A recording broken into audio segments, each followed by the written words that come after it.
හරි. පුතේ අපි පටන් ගමු. අලුත් වීඩියෝ එකකින් ඕගොල්ලෝ හමු වෙන්නේ අලුත් පාඩමකින්. මේ වෙනකොට ඔයාලට වීඩියෝ වලින් පාඩම් 3ක් ආවරණය කරලා දීලා තියෙනවා. ඇප්ලයිඩ් පාඩම් 3ක්ම. අද දවසේ මම ඔයාලට ආරම්භ කරනවා පියෝ පාඩමක්. පාඩමේ නම වර්ගජ ශ්‍රිත සහ වර්ගජ සමීකරණ. එහෙනම් මෙන්න බලන්න ලියාගමු. වර්ගජ ශ්‍රිත සහ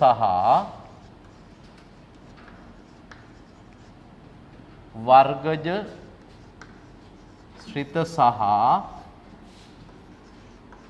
වර්ගජ සමීකරණ.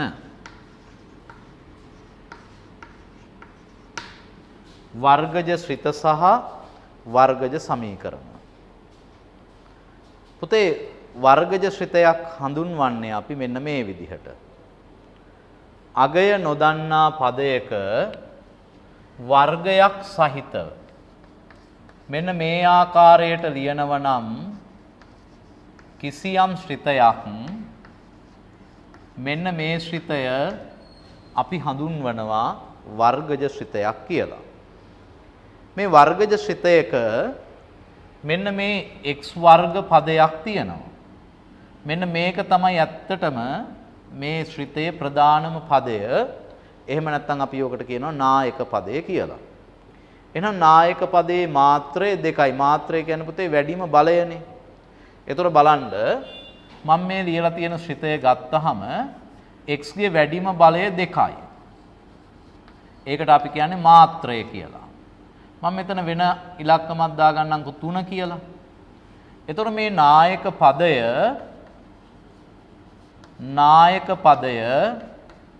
3යි x වර්ගය. මේ නායක පදයේ සංගුණකයක් තියෙනවා.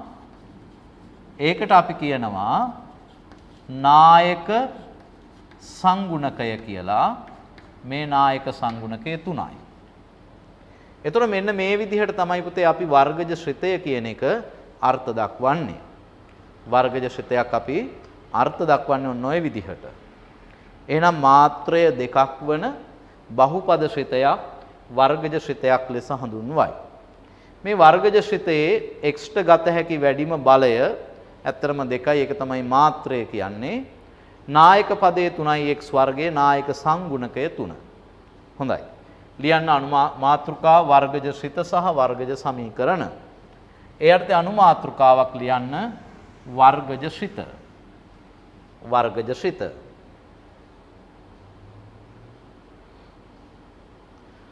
ඒ අර්ථය මෙහෙම ලියන්න.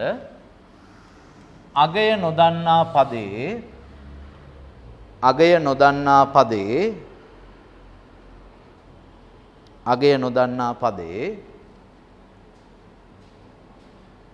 වැඩිතම බලය හෙවත් මාත්‍රය. වැඩිතම බලය හෙවත් මාත්‍රය දෙකවන බහුපද ශ්‍රිතයක්. මාත්‍රය දෙකවන බහුපද ශ්‍රිතයක්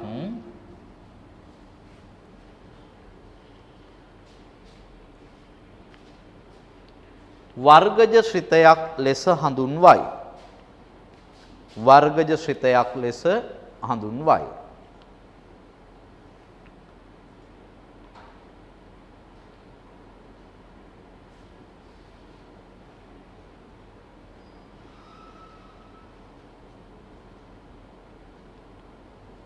මෙහි වැඩිතම බලය සහිත පදය නායක පදය ලෙස හඳුන්වන අතර එහි සංගුණකය නායක සංගුණකයයි. එහි සංගුණකය නායක සංගුණකයයි.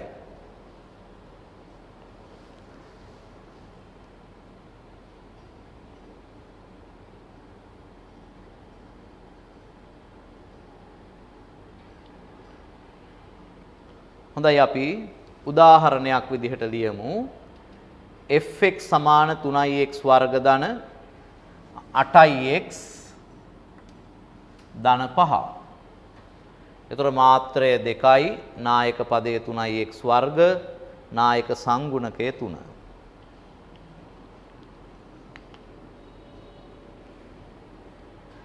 ඊළඟට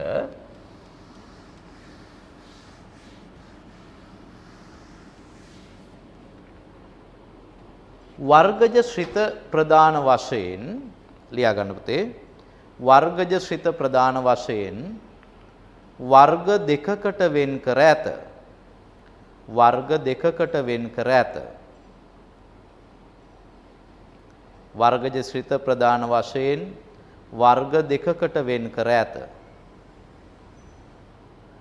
අංක 1 පළවෙනි එක උපරිම වර්ගජ ශ්‍රිතය. උපරිම වර්ගජ ශ්‍රිතය. දෙවෙනි එක අවම වර්ගජ ශ්‍රිතය. උපරිම වර්ගජ ශ්‍රිත, දෙවෙනි එක අවම වර්ගජ ශ්‍රිත. පුතේ මෙන්න මේ වගේ චුට්ටක් බලා ගන්න දරුවනේ. මෙන්න මේ විදිහට x වර්ගයේ සංගුණකය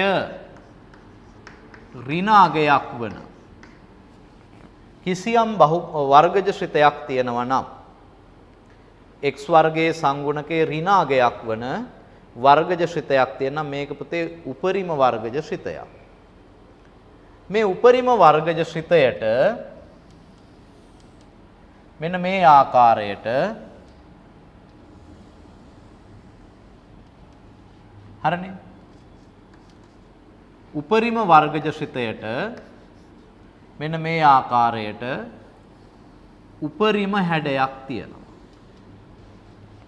උපරිම වර්ග ශ්‍රිතයට ඔන්න ඔය ආකාරයේ උපරිම හැඩයක් තියෙනවා. මෙන්න මේ හැඩය අපි හඳුන්වන්නේ උපරිම අගය කියලා. එතකොට මෙන්න මේ අක්ෂයට අපි කියන්නේ සමමිතික අක්ෂය කියලා. මෙන්න මේ අගය, මෙතන අගය අපි හඳුන්වනවා උපරිම අගය කියලා. උපරිම අගය. මෙන්න මේ ලක්ෂය අපි හඳුන්වනවා පුතේ හැරුම් ලක්ෂය කියලා. හැරුම් ලක්ෂය. එහෙනම් වර්ගජ ශ්‍රිතයකේ වර්ග ශ්‍රිතයේ x වර්ගයේ සංගුණකයේ ඍණාගයක් වෙනවා නම් අන්න ඒ වර්ගජ ශ්‍රිත තමයි අපි හඳුන්වන්නේ පුතේ උපරිම වර්ගජ ශ්‍රිත කියලා. උපරිම වර්ග ශ්‍රිතයක උපරිම අගය ලැබෙන x අගය අපි හඳුන්වනවා සමමිතික අක්ෂය කියලා.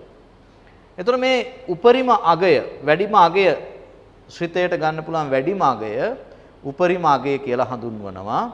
සමමිතික අක්ෂයයි උපරිම අගයයි ඇසුරෙන් හැරුම් ලක්ෂය ලැබෙනවා. හොඳයි. අපි මෙහෙම ලියමු පුතේ.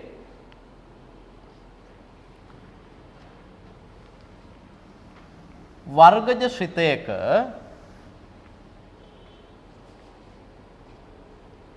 x වර්ගයේහි සංගුණකය x වර්ගයේහි සංගුණකය ඍණ අගයක් වේ නම්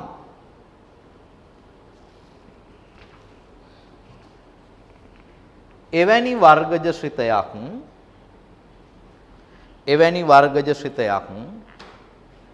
උපරිම වර්ගජ ශ්‍රිතයක් ලෙස හඳුන්වයි. එවැනි වර්ගජ ශ්‍රිතයක් උපරිම වර්ගජ ශ්‍රිතයක් ලෙස හඳුන්වයි.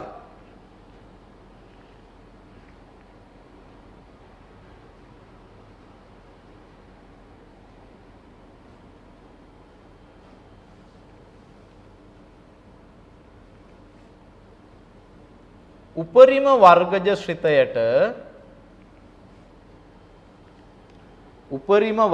ශ්‍රිතයට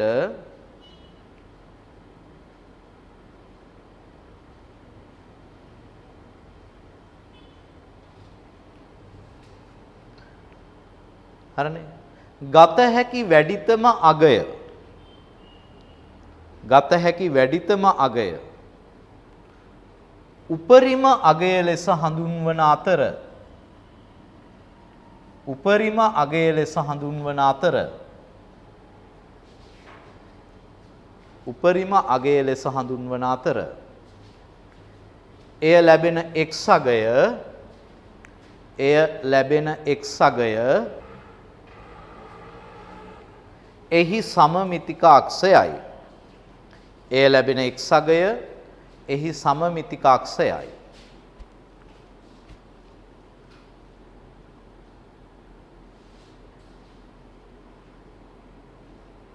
එය ලැබෙන x අගය එහි සමමිතික අක්ෂයයි.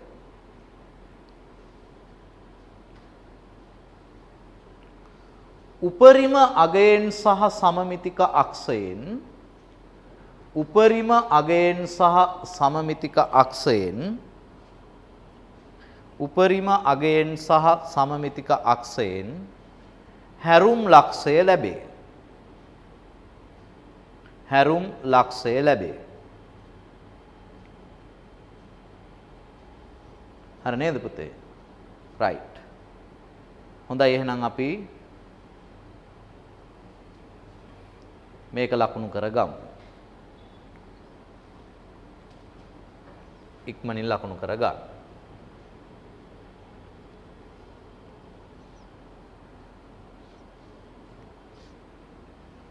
රයිට්. ඒක ලකුණු කරගද්දි වීඩියෝ එක නවත්තලා ඔයගොල්ලෝ ওই ටික ඇඳ ගන්න. හරි? රයිට්. ඊළඟ මාතෘකාව අවම වර්ගජ ශ්‍රිතය.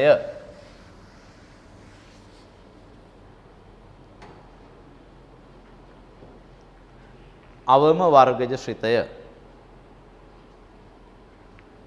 පුතේ x වර්ගයේ සංගුණකය ඍණාගයක් වුණොත් උපරිමයක් කියනවා වගේ මේ x වර්ගයේ සංගුණකය ධනාගයක් වුණොත් අපි ඒකට කියන්නේ අවම වර්ගජ ශ්‍රිතයක් කියලා. එතකොට මේ අවම වර්ගජ ශ්‍රිතයට ගන්න පුළුවන් අඩුමාගය අපි මේ වගේ ශ්‍රිතයක් ගැන හිතුවොත් මේ තියෙන y අක්ෂය මේ තියෙන x අක්ෂය මේ තමයි පුතේ මේකට අපි කියන්නේ සමමිතික අක්ෂය. සමමිතික අක්ෂය. මෙන්න මෙතන මෙන්න මෙතෙන්ට අපි කියනවා හැරුම් ලක්ෂය. මෙන්න මේ අගය අපි හඳුන්වනවා අවම අගය.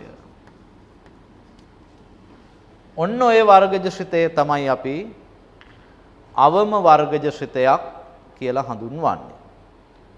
හරිනේ? අවම වර්ග ශ්‍රිතයක් හඳුනාගන්නේ x වර්ගයේ සංගුණකය ධන අගයක් වෙනවා නම් ඒක අවම වර්ග ශ්‍රිතයක් කියලා අපි හඳුන්වනවා. හොඳයි. ලියන්න පුතේ මෙහෙම. වර්ගජ ශ්‍රිතයක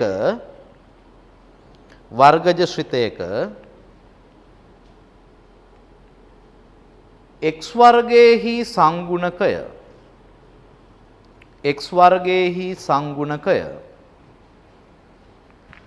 ධන අගයක් වේ නම් එය අවම වර්ගජ ශ්‍රිතයකි. ධන අගයක් වේ නම් එය අවම වර්ගජ ශ්‍රිතයකි.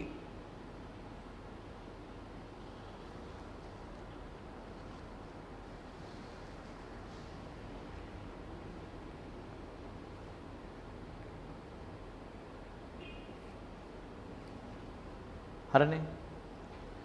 අවම වර්ගජ ශ්‍රිතයට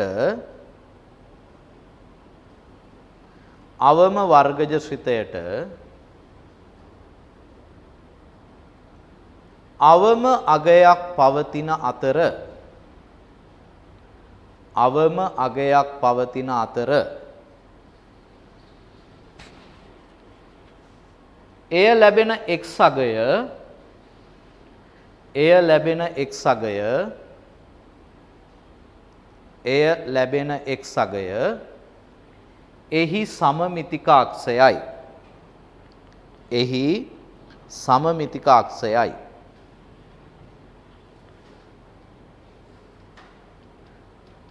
අවම අගයෙන් සහ සමමිතික අක්ෂයෙන් අවම අගයෙන් සහ සමමිතික අක්ෂයෙන්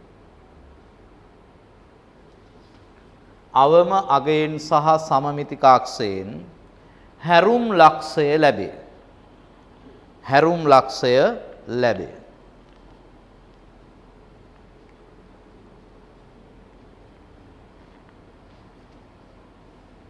right. ඉක්මනින් ඔය ටික ලකුණු කරගමු. ඉක්මනින් ඔය ටික ලකුණු කරගමු. right. හරි.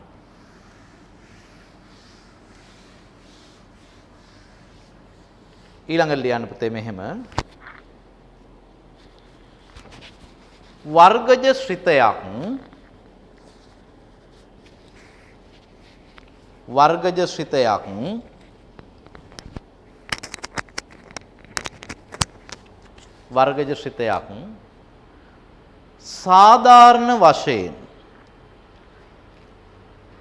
සාධාරණ වශයෙන්